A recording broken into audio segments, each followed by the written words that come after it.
Hey everyone, thank you for joining us. We just want to give you a heads up that this is our unedited video because unfortunately we don't know how to edit video yet or have time to. So we'll get there. But if you're looking for a more crisp edited version, check out our podcast. We'll leave the link in the show notes. But let's get started. Hey, Ashley, how's it going? Hey, Kristin. This is 1,000 miles of true crime. Sorry, guys. I think Kristin forgot what we were doing. Yeah, it's been a long week. I'll put that out there. I want to say it's been an exciting week. We really want to thank you guys. If you're new here, go back one, check out our last episode about the Lane Bryant shootings. But we really want to thank everyone from Tinley Park and the surrounding areas. We got a lot of support in this episode for that episode. And we said it throughout the entire episode. We think that one is one that's just not getting enough coverage, and we just need to get the name out there, the description of the shooter, because we think it can be solved. So we want to thank you guys for showing up and sharing everything that you could on that case. And if you stuck around and this is your second episode, welcome. Kristin, what are you going to be covering today? Ooh, this is a good one. It's an oldie, but still quite disturbing, as we all love to hear disturbing cases. So co-ed killer, Big Ed. Oh my gosh. Also known as Guy. We all know, if you're into true crime, you have some idea of who Edmund Kemper is. And that's who I'm going to be covering today. This is like my first time doing a deep dive into a serial killer that it just gave me the creeps so bad.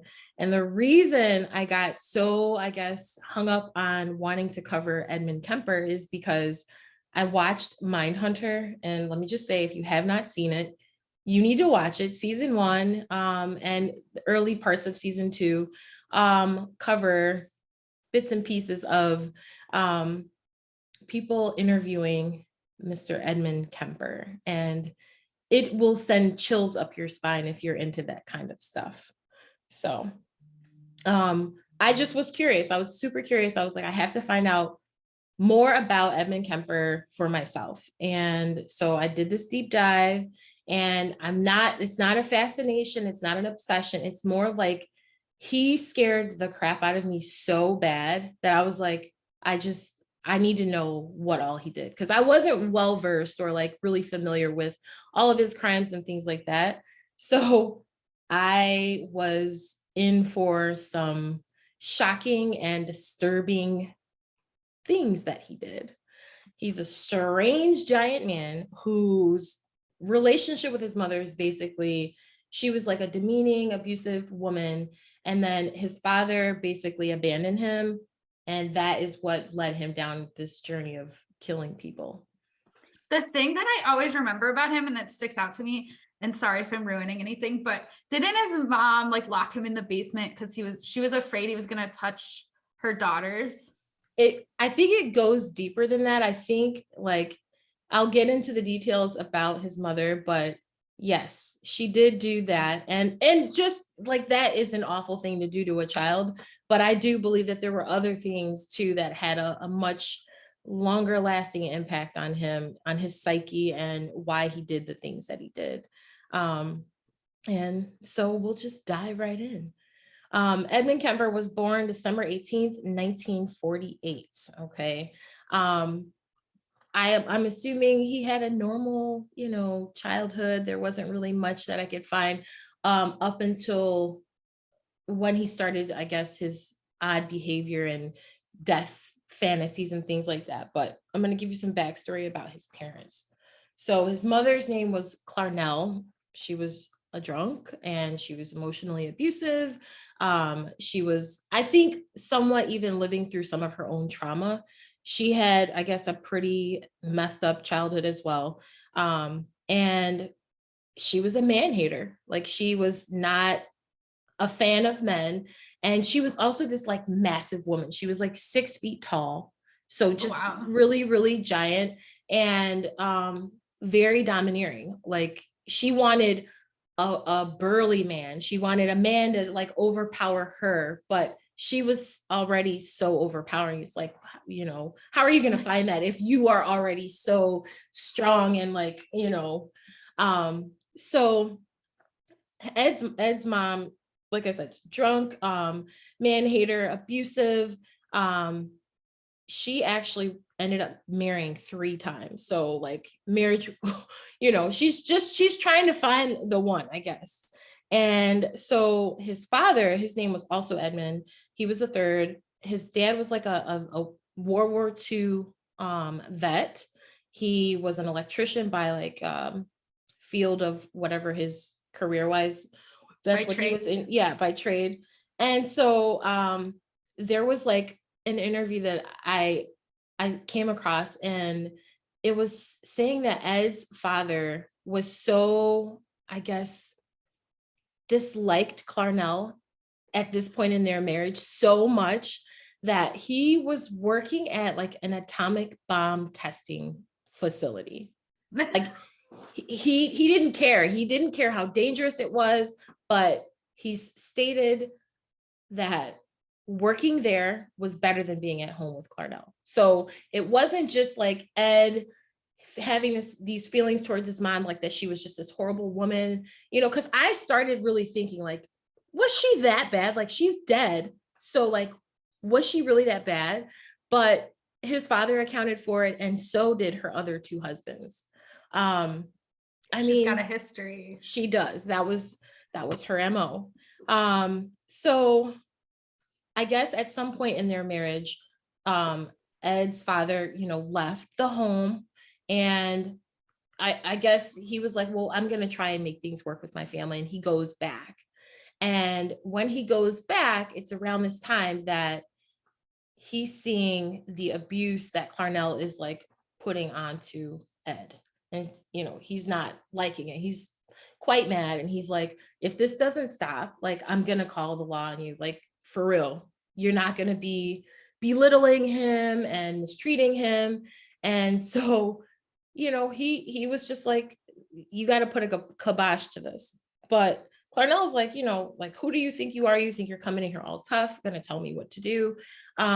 So that's when Ed is basically living in the basement, right? So his dad, he came back and he's like, I'm done. We're done. We're getting a divorce. So he's 9 years old and he leaves again. He's like, I'm done. And so Ed ends up staying with his mom and his 2 sisters. So Ed's a middle child, and he had an older sister named Susan and a younger sister named Ellen. I went down a rabbit hole doing research on middle child syndrome too. And like, you know, do our middle children more prone to becoming serial killers? Or like, what is that syndrome? What lies behind that syndrome? And it's not really a real thing. It's just, it's all hypothetical. But so I don't know if that really had any bearing on it, but from a child, Ed had like these obsessive death fantasies about like things that a 9-year-old would not be fantasizing about, like getting electrocuted. He was also very obsessed with torturing animals. He killed like the family cat, a couple of them, and would bury them or decapitate them and put their heads on a stick. And, you know, he was just like, why do you want to do that? Like, why do you want to do that? Why do you want to hurt animals? So already these signs are showing, and his mom and his sisters, they're like, you know, they're aware, you know, they know that this is not normal behavior, but I guess they just kind of brushed it off. And so then adding to the fact that at this point, his dad isn't in the picture, and his mom is abusing him verbally and emotionally, and has him living in the basement. So the whole conjunction of like him already kind of having these weird fetishes and things like that, and now he's being confined to a basement. And not just like I had a basement at my last house. You've got a basement at your house, right? Yeah. To me, basements are scary. And my basement was unfinished or whatever, but I just think basements are creepy. But Alan Ed's sister, her description of their basement of their home in Helena, Montana was like, this was a basement of like nightmares. Not a place for a 9-year-old boy, and especially not a place for a 9-year-old boy that is already showing kind of some weird, strange behaviors. So like I said, Ed and Clarnell, they end up getting a divorce in 1957. I found different accounts as far as when they were divorced. It was 1957 or 1961. So somewhere in between there, they get divorced. And so Ed's still there with his mom and his sisters. And her reasoning for having him stay in the basement is because she was afraid he was going to harm his sisters. And whether that means harm, molest, fight, whatever, but she would lock him down there. And so Ed is tired of this. You know, he's been with his mom, he's missing his dad. So when he's 14 years old, he decides he's going to run away, leave Helena, Montana, and go find his dad. He knows his dad is in California, but he doesn't really know what his dad is up to. So he runs away to California. I don't know how he got there or whatever, but he gets to he made it all the way to California. He did. But to his surprise, he gets to California where his dad is, and dad is like, yo, like, I've got a whole new life now. And like, I don't know where you kind of fit in here. And to me, that's like even more like rejection that Ed faced, you know, because it's like he felt like his mom was ostracizing him. She didn't want him around his sisters, or like she was excluding him basically. And now his dad is rejecting him. But he did end up like staying there for a short period of time. He was there. I don't know exactly the length of time that he was there, but his dad had remarried. Okay. And the woman that he remarried, she was like, no, this is not going to work. I guess even she thought that Ed was weird and scary or creepy. Because when I say how huge he is? Like, I know I said he was a giant, but I don't think I like really. No, you didn't say. So one, he was 13 pounds when he was born. Ooh, so he was huge from out the gate. Okay. And so he was always like a head taller than all of his, you know, people his age. So he was like just abnormally large. I don't want to say that because that's like that's like mean to say, like someone that is tall is like abnormal, but he just was, it was unusual that he was as tall as he was. And I can't really say, his mom was 6 feet tall and his dad was like 6'5". So as he became an adult, he ended up being 6'9". So you can 6'9" is tall. Huge. That's huge. So she's like, Ed's dad's new wife is like, he can't stay here, you know, and she's got her own son with another man. And so Ed's dad is like, I gotta figure this out, like happy wife, happy life. So he wanted to get Ed out of there. So instead of stepping up to the plate, which I think he should have done, and that might have changed the whole trajectory of Ed's life, he decided to take him to his parents' house, who also lived in California, but like in the middle of nowhere. So they're now in North Fork, California. Ed's dad drops him off at his parents' house and is like, can you help me out? You know, this, I don't know what to do here. So Ed's there in the middle of nowhere. He doesn't like North Fork, California. Like I said, it's the middle of nowhere. He does manage to like make friends in school or whatever, and supposedly is somewhat of a pleasant person, or like, you know, not like weird, you know, but living with his grandparents actually ended up being like a trigger for him, because his grandmother was very similar to how his mother was. So his grandmother's name was Maud. And so she was also like a matriarch of her family, and just very maybe overbearing, maybe demeaning. so those were triggers for Ed. And it makes so, sense. It makes sense how his dad ended up marrying his mom now, well, like yeah. that's what he was used to. I mean, if that's how his mom was, then he ends up marrying the same personality. So, sorry, I didn't mean to make no, I did lose my spot. So, geez, I really lost my spot. Okay. Like we said, unedited. Yeah.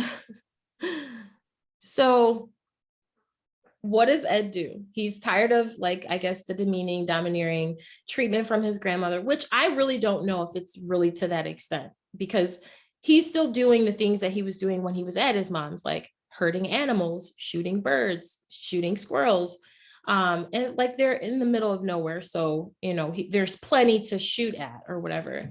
But his grandmother's like, stop killing the birds. Like, don't go out, don't be out there killing the birds.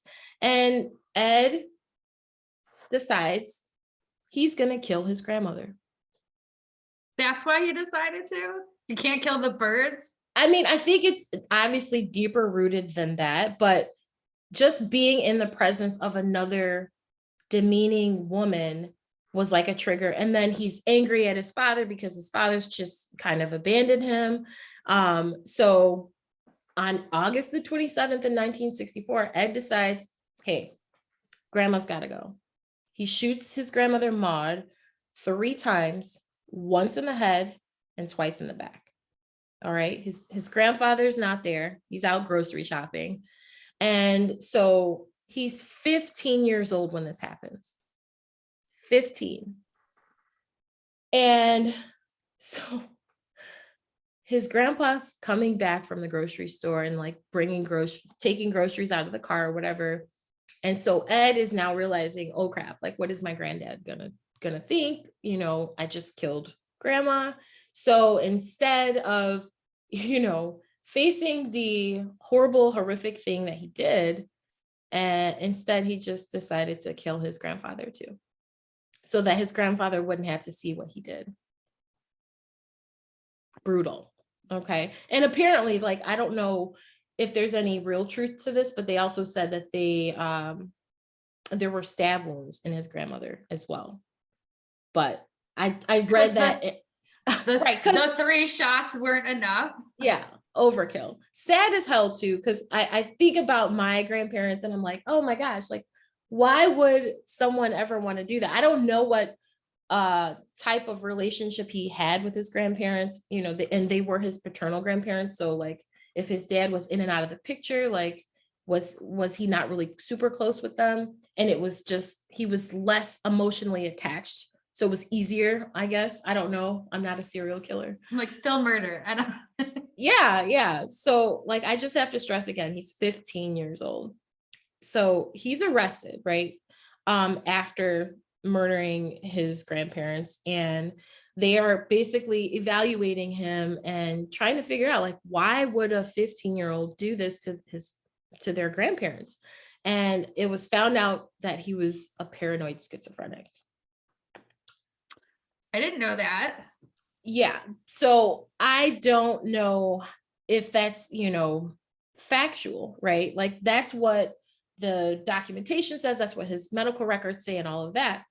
But later it's found that it isn't necessarily paranoid schizophrenia. It's more like some type of personality disorder that he has. But at this time, like, you're 15, your body is changing, you're going through a bunch of things chemically. And so maybe it was just hard to diagnose him, but they were just really trying to understand and make sense of why a 15-year-old would do this. So they're just like assuming he has to be crazy, no one's going to do this without hearing voices or something. Yeah. Like, let's make sense of it.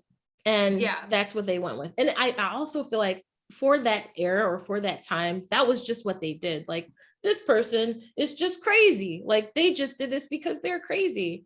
So they put him in a state hospital. He was admitted to a Atascadero State Hospital for the criminally insane. So in my opinion, this is not a place for a troubled 15-year-old to be. Like, you know, he already did something horrible and horrific. There's already been, you know, documentation that like he's violent with animals. And so like now you're placing him in a place that's probably filled with the worst violent offenders and sexual offenders of that time. And so being put in a place like this, and he was there for 5 years, almost 6 years, I'm really not surprised by the outcome, because he was in there with like the most violent people. Like, what do you think is going to happen? I think at some point as he was in Atascadero, he's realizing, I want to get out of this place at some point. Like, I don't want to be here for life. So he was just like, what can I do to get out? And Ed was very, very, very smart, and he knew how to play his cards. His main focus was, I'm gonna get out of here.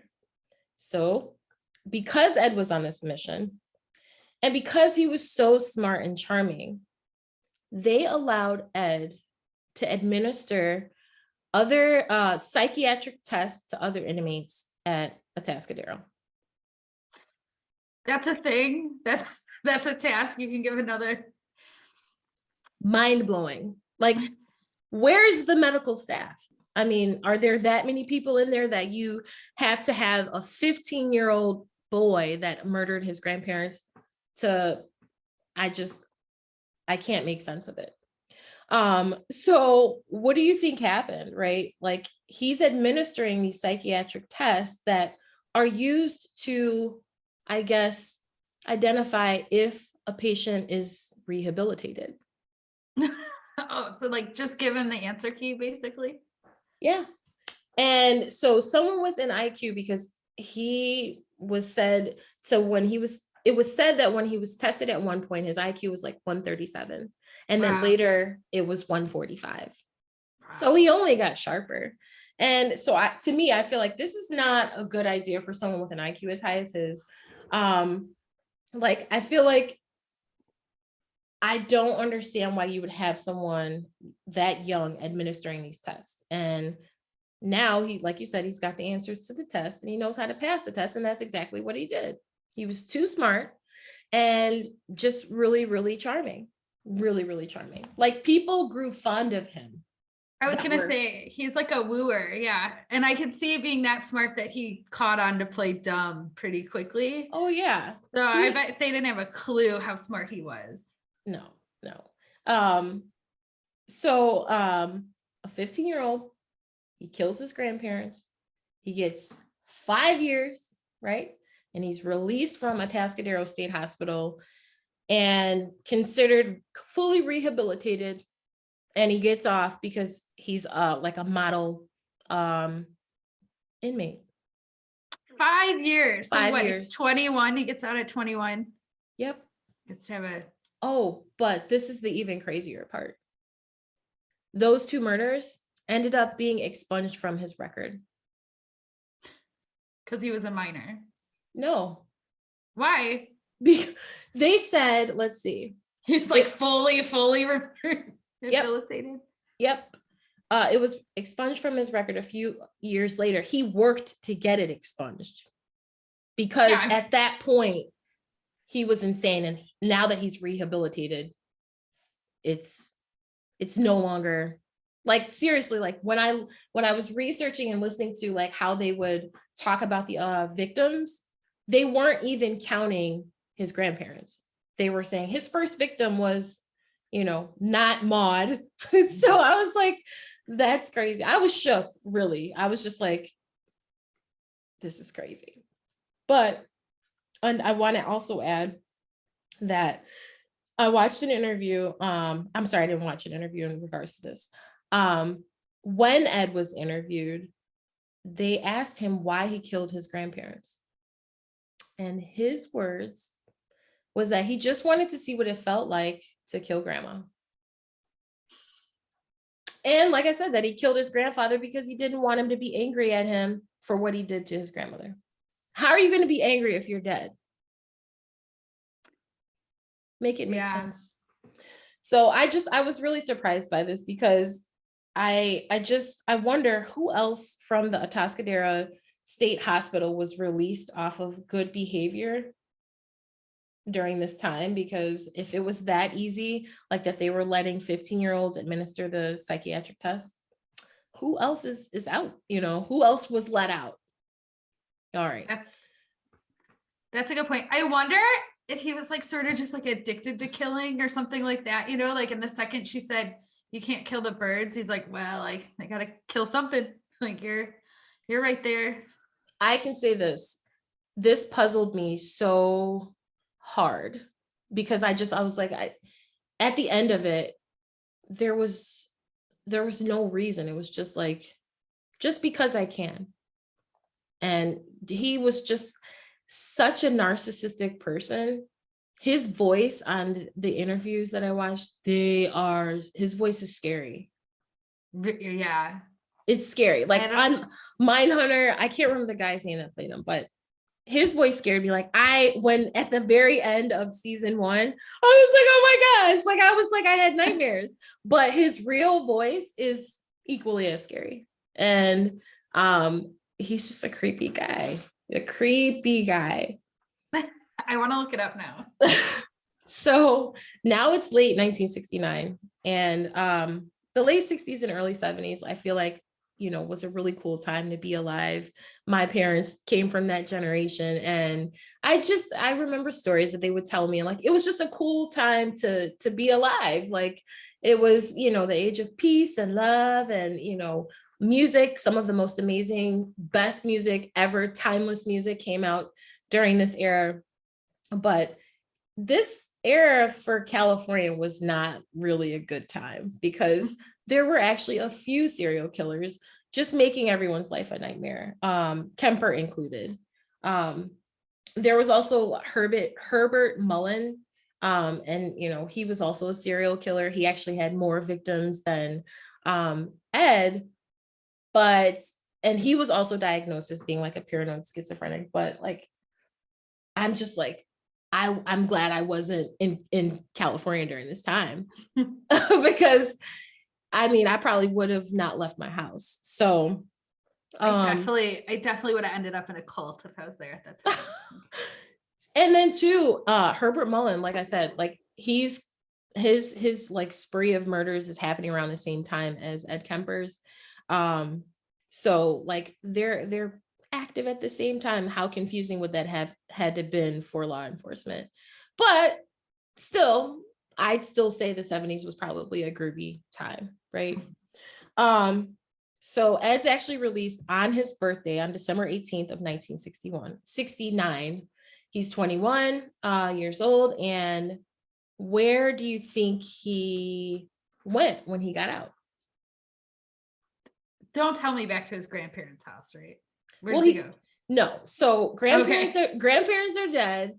I would assume that dad is like, cut him out. Like, dude, you killed my parents. And so he is actually released. Oh, his mom? Yep. He's released back to who I can say the medical professionals at Atascadero. They said, absolutely not. Should you go back and be in your mother's presence at all? Like, we're strongly recommending that not happen, because this is where all of your triggers start from. But she advocated for him to come back into her, whatever, not possession, but you know what I'm saying. And so it's like, Ed doesn't have any friends. He's been in. Yeah, where's he gonna go? He's been in a state hospital since he was 15. And he killed his grandparents. Dad's probably shut him out. So Clarnell is who he goes back to. And like, I wonder too, like, was he all that she had left? Because his sisters, I'm assuming, carried on with their lives, got married and started their own families or whatnot, or were just like, we don't want to be a part of this. So the doctors, they state that, you should not go back and live with your mom. I think because they made that statement, he should not have been released, period. Well, that's a good point. And no, especially knowing he doesn't have anywhere else to go. I mean, I didn't understand, like, if you can make a statement that, your mother is who's triggering you, what if someone else were to trigger you? right. Like,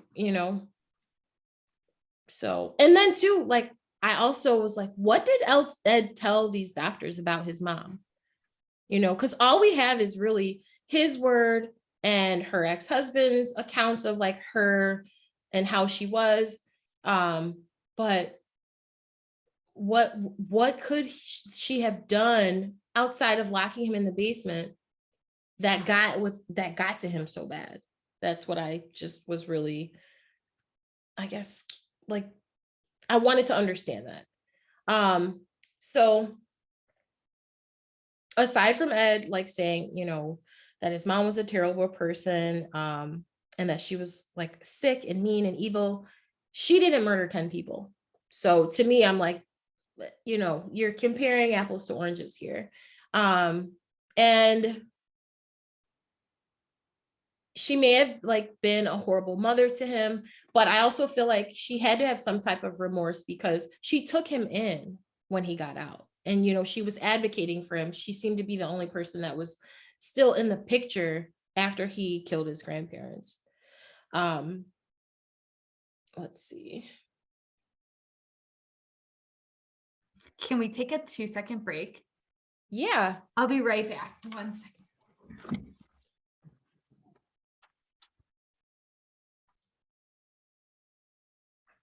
So, like I was saying, he's out. He's 21. I would think that he's still pretty emotionally unstable, sexually frustrated because he's been locked up in a state hospital.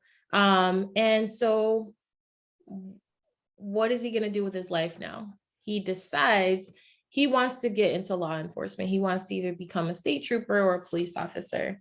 And I don't know what precinct or whatever would have him. But the reason that he wasn't able to fulfill that dream of becoming a police officer or a state trooper isn't because of his prior murders. It's actually because he's just too large. Like, they're like, he's just too big of a guy, like 6'9", over 250 pounds. It's just not going to work. So I thought that was strange, that was what was preventing him from becoming a state trooper. So instead, he ends up working at like the highway division. And now we're on to the good stuff, or the scary stuff, and the sad stuff. Now he's starting to murder. After he ends up,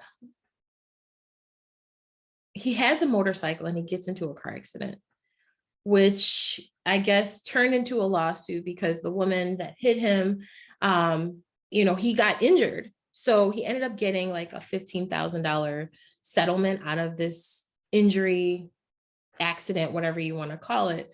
And so with that money, he used it to buy a car that will later become like his method of picking up hitchhikers, because that was his MO. And so he bought a 1969 Ford Galaxie 500. And so this is like a huge car. It's, I mean, I don't know. When I think of old cars, it's pretty massive. It's like a big thing of steel, right? And he would probably need a pretty big car, I would imagine. Well, I would think, I can't picture a guy that's that tall too on a motorcycle. I'm sorry. I'm just like, I'm not really surprised that he, like he's just a massive guy. So I started to wonder why they called him the co-ed killer. And I didn't know this. I don't know if you knew this. Do you know what co-ed means? I thought it meant like students or something. What does it mean? It I don't know, actually, it actually means female students. Oh, okay. Yeah. So that's why he was called the co-ed killer, because he was killing college female students. And I wondered, like, all right, well, how is he getting access to college women? And his mother, actually, she was an admin assistant at the University of California, Santa Cruz. That's where all this stuff kind of went down. And so because his mom had this type of access, Ed too had this access. Like, he had access to stickers that you could put on your car, basically showing that you could be on the premises and things like that. And so hitchhiking too at this time, while we all know hitchhiking isn't safe, I don't think it ever will be safe. But it was a big, huge thing that people were doing during this time. And so Ed was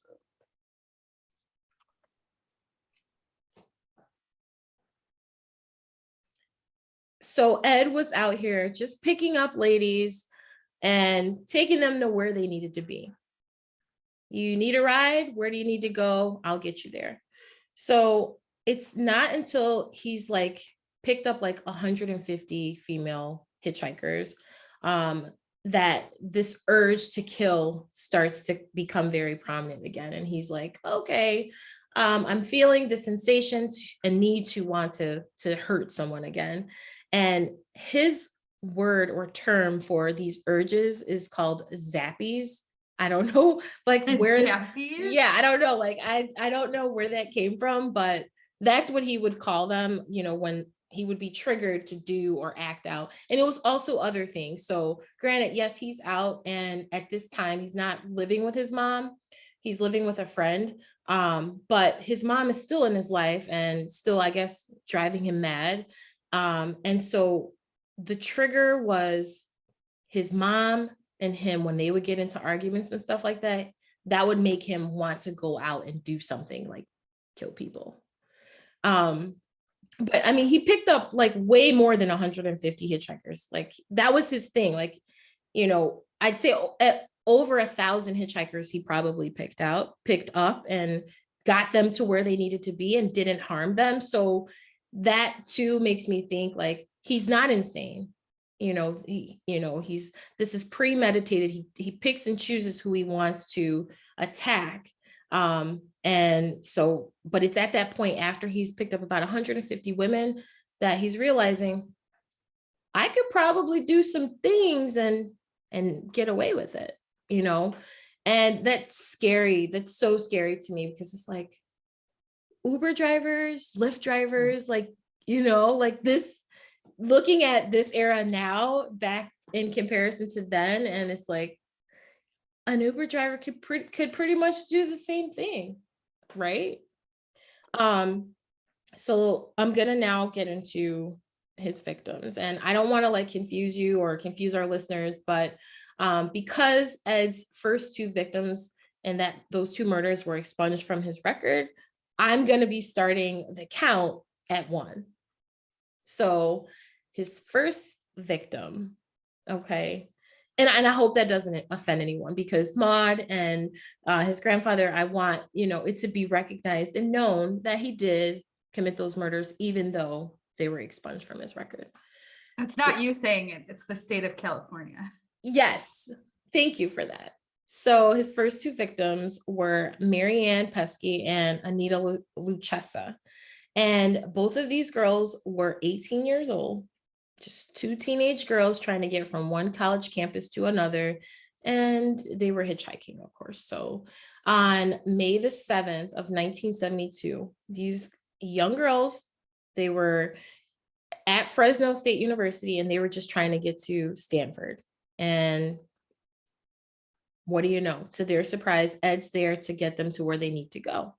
And they get in, and instead of Ed taking them to where they were trying to go, he took them to a very secluded area, which he knows all these different secluded areas because I told you he worked for the highway division.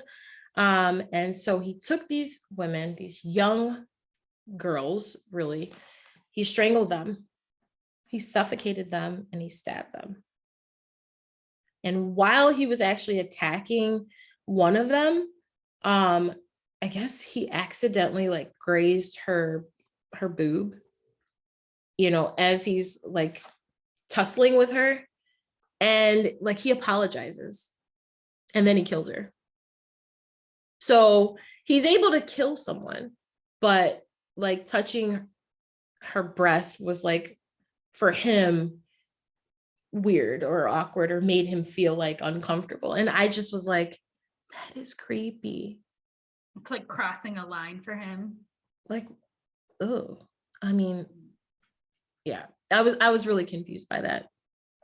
So we're going to get into some graphic stuff. So if graphic is not your thing, you might want to skip ahead. But if you're listening to true crime, you've heard it all before. After both of them are dead, he puts them in the trunk of his car. He gets on his way to his apartment, and he's actually pulled over because he has a broken tail light. He's got 2 dead bodies in the trunk of his car, and he gets pulled over, and he's calm enough to get out of getting, his car searched, whatever. I'm a wreck. Like when I get pulled over by the cops for like speeding or something, I just couldn't even imagine. That's like having nothing on me. Like imagine I had 2 bodies in the car, I would be freaking out. But also like he stabbed them. He doesn't have blood on him or anything. Exactly. I mean, the interior of his car, I think, is black. And so, but I mean, there's weirder things. Like there's other victims that were in the back seat with blankets over them, and he was able to go through like some type of security thing and just told them that the girls were drunk, but they had blankets over their heads. Like, he's a smooth talker, I guess. Well, that's what they say, very charming, good with words, and almost likable. Like, and it sounds like he doesn't have like any sort of remorse or anything. Like he's not like freaking out like I killed these 2 women. Like he's like, anything I can help you with, officer? Cold-blooded. And then too, like, remember how he said he wanted to be a police officer or a state trooper. So he actually already had been in the system, you know what I'm saying? They know who he is. He's formed these relationships, maybe in friendships even, with these officers. So he's comfortable. That's like his comfort zone. But that's a diabolical trait to me to have.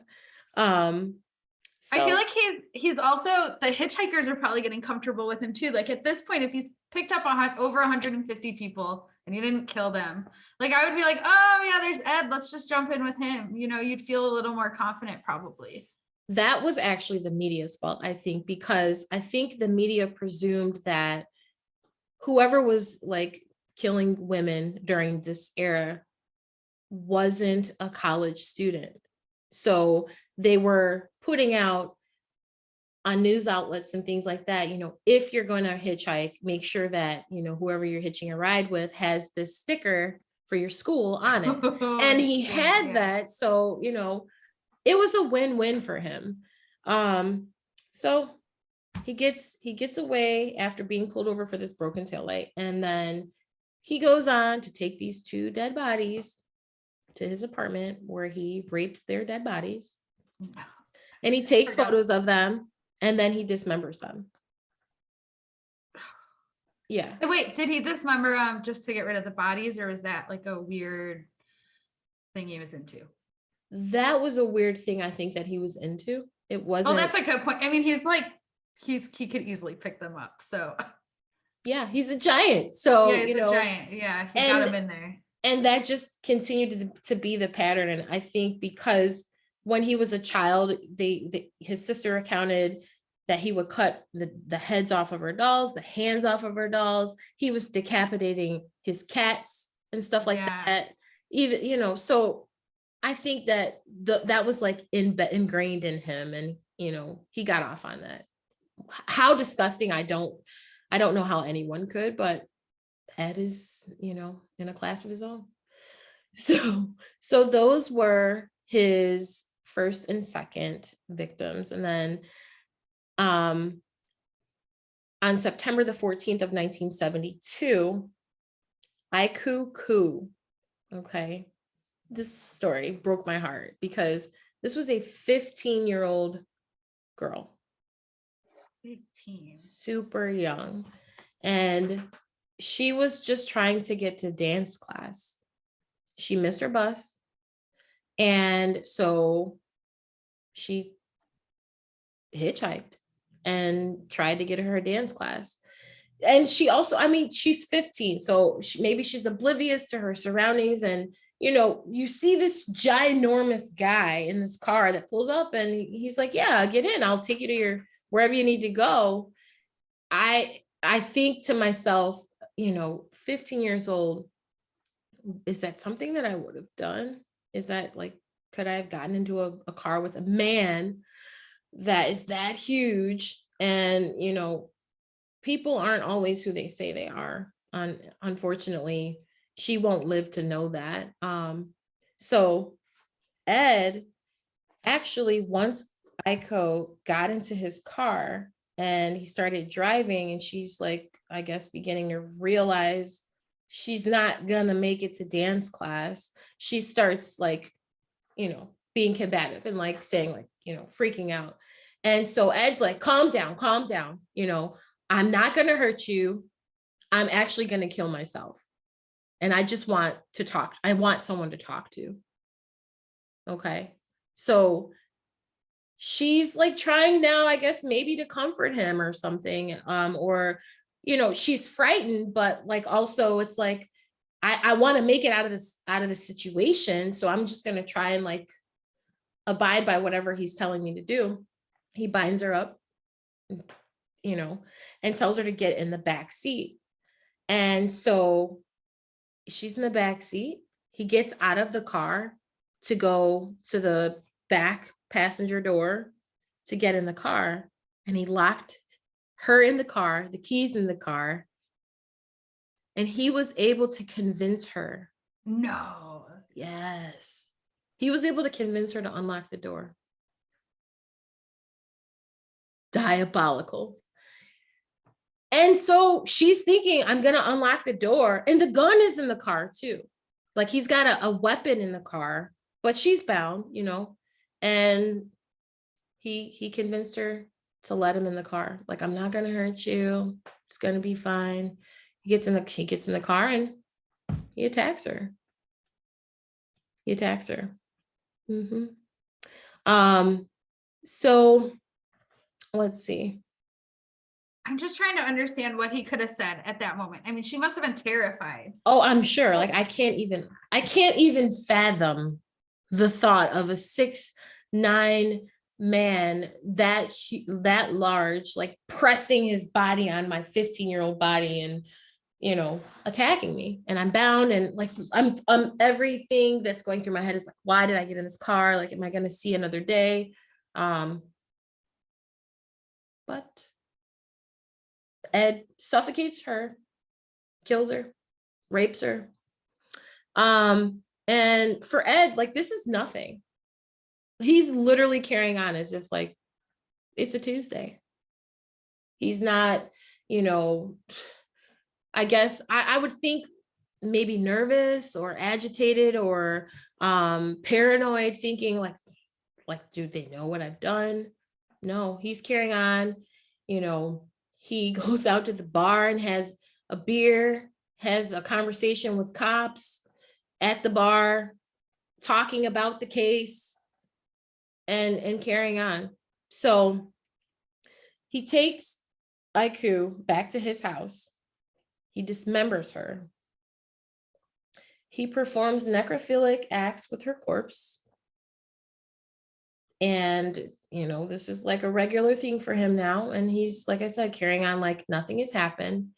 And it's around this time, so it's 1972, it's around this time that he's at the point where he's just about to get the murder of his grandparents like fully expunged. So he's still having his like psych appointments and things like that.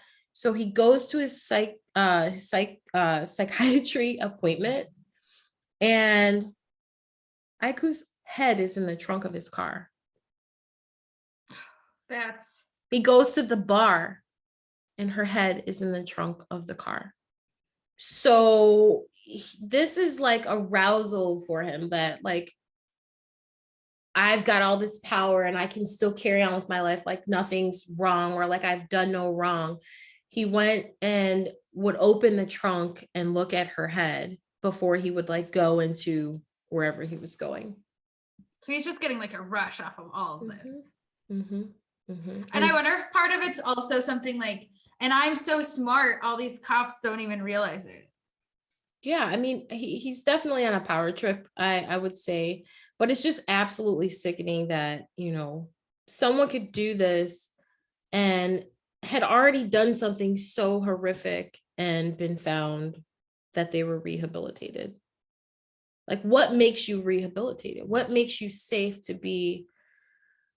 I believe in rehabilitation to some degree, but I think these acts that he was committing, this you can't be rehabilitated from acts like this, you know, Especially after 5 years. I feel like, you know what I mean? It takes a little more soul searching to. no. And then he probably got a crash course on how to do this shit and get away with it while he was in Atascadero, you know. Yeah, I'm sure he was hearing how everyone else got caught up. And I mean, that's also documented that, you know, they told him, the other patients or inmates, whatever you want to call them, they would say like, you know, if you're going to do something, you can't leave any, you know, living witnesses. You're going to have to take them out. So he knew that that was part of it. And I think as he was picking or selecting his victims, he had already decided in his mind, they're not going to make it out alive. Like, I'm not going to like attack them. It wasn't just to me, it wasn't about rape and assault. It was about power and necrophilia. To me, that's what I got. Because why, you know, I don't know. I don't want to say like, why wait till they're dead to rape them, but like, it's like, I can't wrap my head around it. So as next victim, he takes their life on January 7th of 1973. His little zappies flare up again, and this urge is he can't fight it. He's like, I gotta do something. So his next victim is actually Cindy Shaw, and she is an 18-year-old student at Cabrillo College. And guess what she was doing? Hitchhiking, like the rest of these people. But with Cindy, he seems to just get straight to the killing. You know, he shoots her.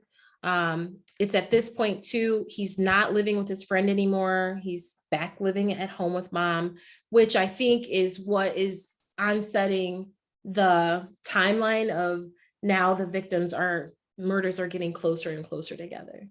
Oh, so he's like already starting to accelerate. Yes. So he takes Cindy back to his mom's place, and yeah, like, Mom, Clarnell, what are you doing? Are you not paying attention? Like, how is your almost 7-foot child able to bring a dead body into the house and you don't see it or smell it or whatever? And it's just chopping her up. Like, where did he chop her up? The kitchen table? Girl, I'm confused. Ashlee. Oh my gosh. This victim, I don't think he did, but I'm going to get to it. You're going to be floored. Okay. You're going to be floored. Okay. I'm already pretty floored. So he's managed to keep Clarnell hidden in his closet till the next day because, you know, he's got to wait till mom goes to work so that he can chop her up and have sex with her corpse. So he holds on to Cindy's head, like he decapitates her too, and he holds on to her head, and like over the course of a few days he's continuing to perform this disgusting ritual of having sex with her severed head. And just reading this, I was like, I'm scarred for life. Like, I'm never going to recover from this, and I'm not even finished. So now it's February the 5th of 1973. So less than a month later, he encounters 2 more hitchhikers. And so these 2 were named Rosalind Thorpe and Allison Liu. And they were actually on the campus where his mom worked. So University of California, Santa Cruz. And they're older, like they're not as young as his other ones. They're 23 and 20. And I mean, it's the same song and dance, right? Like kill, assault, dismember, that whole thing.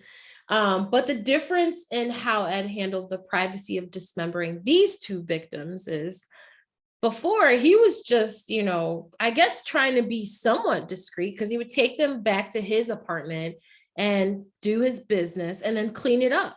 Well, this time he dismembered these two victims in the middle of the night in front of his mom's house outside while they were in the trunk of his car. So anybody could have looked out the window. He's using a saw, I would assume. It's like you can't be just with an axe, in the trunk of his car. Where was the blood?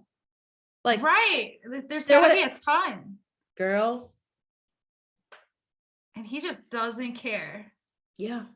And again, he uses that he was triggered because he got into an argument with his mom. So this is the pattern. Mom made me mad. Mom's yelling at me. Mom's, making me feel some type of way. So kill, kill, kill. So these 5 young co-ed girls, they are gone because this guy's mad at his mom and he's mad at life or he hates his life. I don't know. I can't make sense of it. So I'm going to talk about something extremely graphic and very personal. I'm just throwing that disclaimer back out there one more time because this one is gross. The last 2 murders are Clarnell, Ed's mother, and her best friend. Okay. Ed's mom, she definitely doesn't sound like she was winning Mother of the Year award, right? By any means. She locked her kid in the basement, called him a weirdo his whole life, told him that he was the reason she could never remarry because of what he did to his grandparents and like that he ruined her life. Well, I guess Ed, at this point, he's reached his capacity of what he can take from his mom. And he said during an interview that he knew from a moment in which he had picked up 2 hitchhikers, which he had the perfect opportunity that they could have been his next kill, but he let him go. He knew that this was not who he was meaning or wanting to kill. It was his mom. So he was basically saying by him killing these women, it was really just him that desire to want to kill his mother so badly. Wish he had realized that a little sooner. Yeah. I mean, why, if he was in a Atascadero, and I'm sure being, having therapy sessions probably every freaking day, because it's a mental institute basically. But they say too, like when you're a child and those things develop, it's almost like it's too late. Like it's hard to recover. And so those had already developed, like he was cutting off his cat's heads and stuff like that when he was 9. So let's see, where was I? This is what Ed did. Even in his mom's final moments, Ed clearly hated his mom. And her last words to him, as Ed recalls it, on April the 20th of 1973, Ed's at home chilling, and his mom comes home from a night out drinking, and she's drunk, and she's going into her room, getting ready for bed, unwinding. She's reading a book in bed. And Ed comes into her room, and she's like, I suppose you're going to want to sit up all night and talk now. And that was a trigger for Ed. Ed was like, no. He waits until his mom goes to sleep, and he proceeds to assault her, murder her with a claw hammer. I had to look up what that was. It's just a regular hammer, like with the the little thing you snatch the nail off with. He bludgeons her to death. He slits her throat with a penknife, which is just a folding knife, because I didn't know what these terms were, because I'm not a serial killer. And he takes her tongue and her larynx out of her after he decapitates her. He puts them in the garbage disposal because to him there was some like meaning behind that, like she was always bitching at him, so it's like shut up, but the garbage disposal wouldn't even break it down, so like that had to be like a defeating moment for him. And so then he puts her decapitated head on a shelf after he, of course, had sex with her head. His mom's head. Ugh. His mom's head. I know. I told you this was a rough one. Sorry. Yeah. It's just hard to get good head around here. Literally, okay. So he puts her decapitated head on a shelf and screams at it for an hour. So this is all screams at it. Wow. Built up. This is therapy right now. Yeah, like he's letting that shit out, right? He's screaming at her head for an hour, like till he can't barely talk. And then he uses her head as a dartboard. No. Game night, right? Game night. Uses her head as a dartboard, and then bashes her face in. Cold-blooded. I don't know what his mother really, really did to him that affected him in this way, but it must have been something.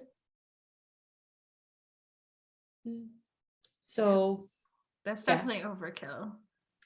In the worst way. He's not done though, because now he's like, shit, what am I gonna do?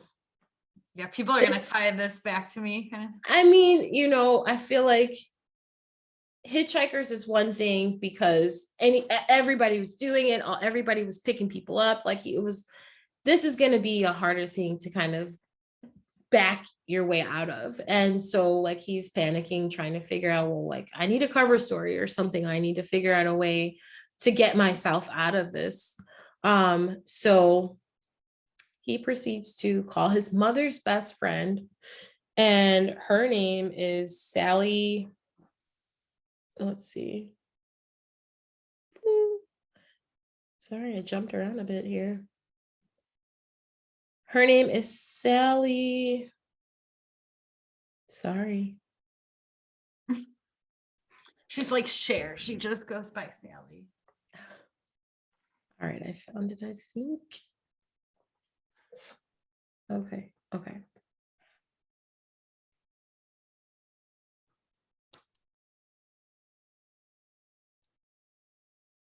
Sally Hallett, sorry. Sally Hallett's 59 years old, and she's his last victim. So this was so like strange to me. He called Sally and was like, hey, do you want to come over and have dinner and watch a movie? Now, his mom probably told all his business. So Sally had to know Ed was not somebody to be eating dinner with and watching a movie by herself with. I mean, yeah, that'd be like could you imagine if one of your son's friends called and asked that? That's just so weird in general. Girl, no thank you. No, I would hang the phone up. Like, are you serious right now?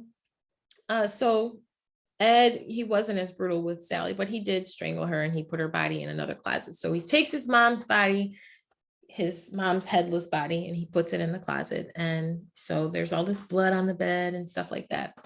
So Big Ed, that was a nickname he went by. Guy was also a nickname, whatever you want to call him.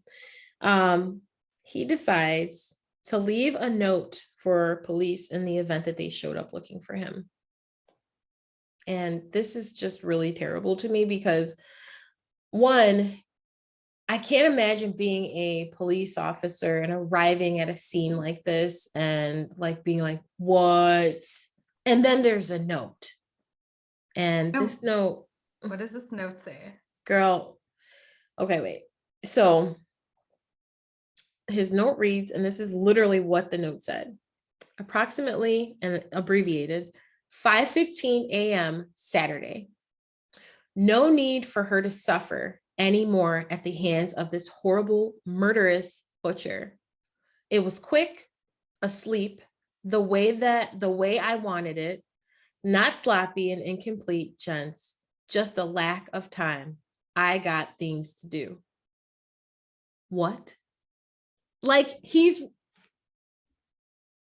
I got things to do. But guess where this note was at? Oh no, where was this note at? All right, so his mom's in bed when he kills her, right? And he decapitates her or whatever. So like at the head of the bed or whatever. So on the floor, underneath all the blood from her head being decapitated, is this little note folded up, a half sheet of paper folded, covered in blood with the words that I just said.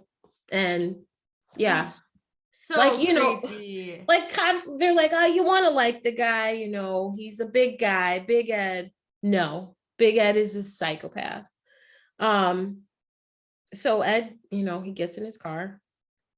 He's like thinking that there's about to be a wild manhunt for him because he just killed his mom and his mom's best friend. And like, he's feeling like they already are seeing these murders and they're kind of on his tail or whatever. So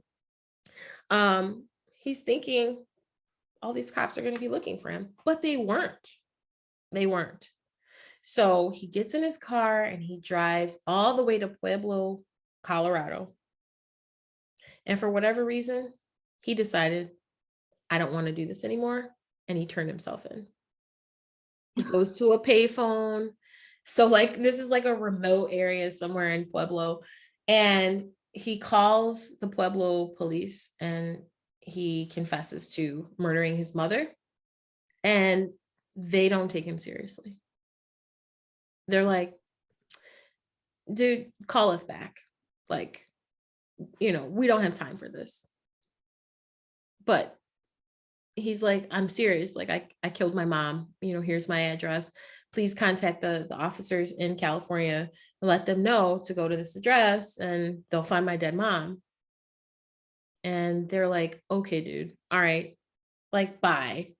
He calls them back a second time. So I don't know if that's like a plea for help or the remorse really set in, or if like he finally felt like a sigh of relief that, the one person he really did want to kill is now dead. And now he's cleansed of all of his bad choices or whatever. But yeah, so Pueblo police end up calling California and getting the investigator involved, and they go to Ed's house and they see all the shit, blood, his decapitated mom's, head or whatever. It's just enough's enough.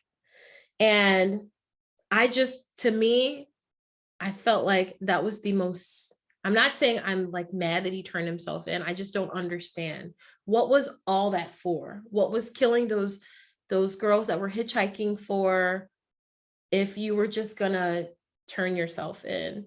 And I mean, well, especially the friend, like his mom's friend. That was just for a cover, like he's thinking, I think he's like, how am I gonna get out of this? Then he's like, I'm not gonna get out of this. Like they're gonna know it was me, and the curiosity that we have, everyone has that curiosity of why did he turn himself in? So they asked him, and these are his words. So these are Ed's words. The original purpose was gone. It wasn't serving any physical or real or emotional purpose. It was just a pure waste of time. Emotionally, I couldn't handle it much longer. Toward the end there, I started feeling the folly of the whole damn thing. And at the point of near exhaustion, near collapse, I just said to hell with it and called it all off. So why did you do all of this to begin with? Yeah. If you had the, I guess, wherewithal to like pick up ladies, how come you couldn't just have a normal relationship with someone? Like at some point he was engaged after he was released. I don't know who would have done that, but it was short-lived. It didn't go anywhere. But like, if you could get people to get into your car and you could, have them for periods of time, even the people that you let live or whatever, how come you couldn't just lead a normal life? Like, why did you do all of that? So it's mind-boggling to me. And for me, like the most pathetic thing that I saw was that they didn't even take him seriously when he did surrender. Like they were like, okay, whatever. Like, no, like they didn't see him as a threat. You know what I'm saying? And they're like, I'm sure for him, he's like, here we go again. Like nobody thinks I can live up to it. Here's more rejection, even from the cops. Yeah. Sad, disgusting, just, So in my opinion, Ed should never, ever be released. He's still alive. He's currently, he was found guilty for his crimes, obviously. But I think he knew that insanity shit was not going to work this time. Because I think he was still able to convince, medical professionals and psychiatrists, psychologists that he was rehabilitated, even after these murders. Like he really was good at his fucking craft, psyching people out. So like I said, he's alive to this day. He's not well, he had a stroke a few years ago, but he's been in the California medical facility in Vacaville since 1973. And he doesn't even have the desire to get out anymore. Like, they had appeals and things of that nature or whatever, but like, he's like, there ain't no point, for me to get out. And how old is he? How old is he right now? 70. In his 70s? 75. Yeah, what is he gonna do? Not a damn thing. But Yeah. I could see his ass getting out and trying to kill some more people. Oh, I'm sure if he wanted to be out, I bet he could, I'm sure he would play up the I turned myself in because I had remorse. I saw so many narcissistic characteristics. Mindhunter doesn't do the real Ed Kemper justice. Like the guy that plays him does amazing, but if you really want to get creeped out, watch those interviews and listen to him. And he's a true narcissist. I don't have a single ounce of pity for him. So may he remain in the California medical facility in Vacaville until the day he dies. And that sums it up, guys. So I told you it was an oldie and I hope you guys enjoy it. Do you have any final thoughts? No, I just want to say thank you. I think like, I don't know. I don't remember all of this from him. It's worse than I remember. He's just a horrible person. I remember when like I was researching and I didn't want to tell you what case I was doing. You texted me like, are you good? Are you okay? Like you must be doing something super heavy. And I was thinking in the back of my mind, yeah, this is rough. So yeah, but thank you guys so much for listening. And I hope you guys enjoy this episode.